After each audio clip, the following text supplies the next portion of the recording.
क्या बांग्लादेश भारत के लिए आस्तीन का सांप साबित हो रहा है? क्या बांग्लादेश की यूनुस सरकार भारत विरोध में अंधी हो चुकी है?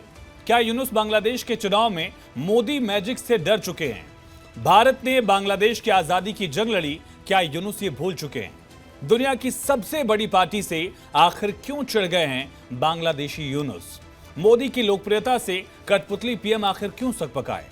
नमस्कार, जी मीडिया के डिजिटल प्लेटफॉर्म पर आपके साथ मैं हूं आयुष सूर्यवंशी। एक एक सवाल का देंगे जवाब और करेंगे हर पॉइंट का विश्लेषण। लेकिन उससे पहले मोहम्मद यूनुस को कुछ याद दिला देते हैं। वो बांग्लादेश जिसकी आजादी की लड़ाई हमारे सैनिकों ने लड़ी, आजाद कराया, एक नया मुल्क बनाया। वो बांग्लादेश जिसके खातिर भारत के लोगों ने अपना खून बहाया। वो बांग्लादेश जिसको 5 दशकों से हिंदुस्तान ने अपने छोटे भाई जैसा माना। लड़ने के लिए हथियार दिए, खाने के लिए अनाज दिया, pipeline, rail line, infrastructure, industry, power project, हर सेक्टर में बांग्लादेश की मदद की। क्या वो बांग्लादेश भारत के लिए आस्तीन का सांप बन रहा है? क्योंकि मोहम्मद यूनुस कभी अमेरिकी सैनिकों को बांग्लादेश बुलाते हैं तो कभी चीन जाकर भारत के विरोध में जहर उगलने लगते हैं। और अब यूनुस का ये जहर फिर से दुनिया के सामने खुलकर आ चुका है। दरअसल अगले साल 2026 की शुरुआत में बांग्लादेश में आम चुनाव होंगे। ये चुनाव तय करेंगे कि आखिर अगला प्रधानमंत्री बांग्लादेश की जनता किसे चुनेगी। लेकिन इसी बीच बांग्लादेश इलेक्शन कमीशन ने अपनी सूची से, लिस्ट से कमल चुनाव चिन्ह को ही गायब कर दिया, हटा दिया। क्या ये भारत से चिढ़ है? क्या ये दुनिया की सबसे लोकप्रिय पार्टी के सिंबल का डर है? क्या यूनुस की खींच है? क्या है ये आखिर? मतलब ये तो हद हो गई कि चुनाव चिन्ह से भी दिक्कत हो रही है। और इसके पीछे जो एक्सक्यूज दिया गया है वो बांग्लादेशी नेताओं के ही गले नहीं उतर रहा है। वहां के लोकल नेता इस बात को पचा नहीं पा रहे कि आखिर ये हुआ क्या है। दरअसल बांग्लादेश चुनाव आयोग ने कहा कि राष्ट्रीय प्रतीकों की गरिमा बनाए रखने के लिए इससे राजनीतिक उपयोग से दूर रखा जाना चाहिए कमल चुनाव चिन्ह को।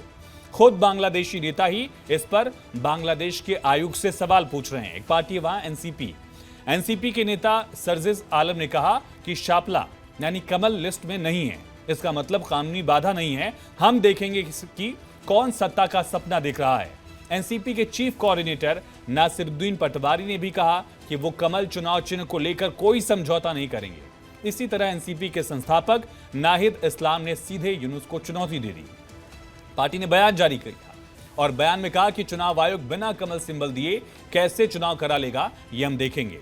पार्टी ने आरोप पर लगाते हुए ये कहा है कि जो साजिश की जा रही है उसे जुलाई 2024 के विद्रोही सहन नहीं करेंगे। दरअसल शेख हसीना के तख्ता पलट के कुछ ही महीने बाद जुलाई आंदोलन के विद्रोहियों ने एक पार्टी बनाई। इस पार्टी का नाम रखा नेशनल सिटीजन पार्टी और नाहिद इस्लाम को पार्टी का अध्यक्ष बना दिया गया।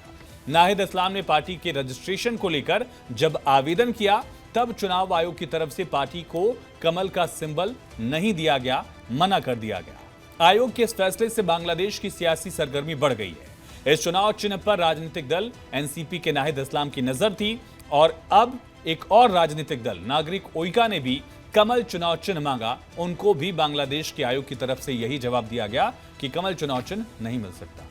बांग्लादेश में शेख हसीना के तख्ता पलट के बाद फरवरी 2026 में आम चुनाव होने हैं और ये बड़ा बवाल बढ़ता दिख रहा है, जहां कमल चुनाव चिन्ह को बांग्लादेश के चुनाव आयोग की तरफ से बाहर कर दिया गया लिस्ट से।